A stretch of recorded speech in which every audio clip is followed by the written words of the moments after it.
তো আজকে আমি একটা ডেঞ্জারাস চ্যালেঞ্জ করতে চলেছি। ঘরে বসে দোকানের মতো মিষ্টি দই কি আমি বানাতে পারবো? আর যদি না পারি তাহলে পুরো দুধ নষ্ট। ঘরে বসে কি সেম এই টেস্ট আনা কি পসিবল?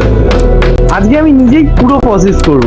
দুধ জাল দেওয়া থেকে শুরু করে সেট হওয়া পর্যন্ত সবই দেখাবো।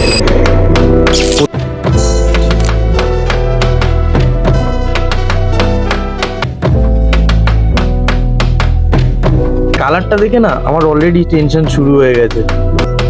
আর এটা করতে করতে আমি শুধু একটাই জিনিস ভাবছিলাম, রান্না করা কিন্তু অতটাও সহজ না যতটা আমরা ভাবি। কারণ প্রতিটা সময় মা অথবা স্ত্রী তারা আমাদের জন্য আগুনের সামনে দাঁড়িয়ে সব সময় ভালো ভালো খাবার তৈরি করে রাখে, যাতে আমরা কাজ থেকে ফিরে ভালো কিছু খেতে পারি।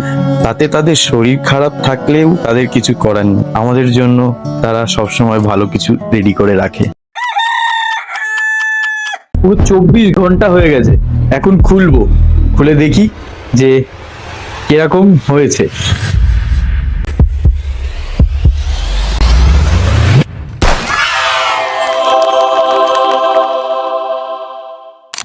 তো এটা দেখতে পুরো দোকানের মতোই হয়েছে, কিন্তু এটা ভালো দেখতে হলেই হবে না, খেয়েও দেখবো যে এটা কিরকম তৈরি হয়েছে। তো এত কষ্টের ফল আমি তোমাদের কাছে যেই জিনিসটাকে তুলে ধরার চেষ্টা করেছি সেই জিনিসটা তোমাদেরকে দেখাতে পারছি নাকি। আর যদি তোমাদের ভালো লেগে থাকে ভিডিওটা, তো একটা লাইক করে দিও, কমেন্ট করে দিও, দেখতে হবে যে দোকানের মতো হয়েছে নাকি। তো ফার্স্টে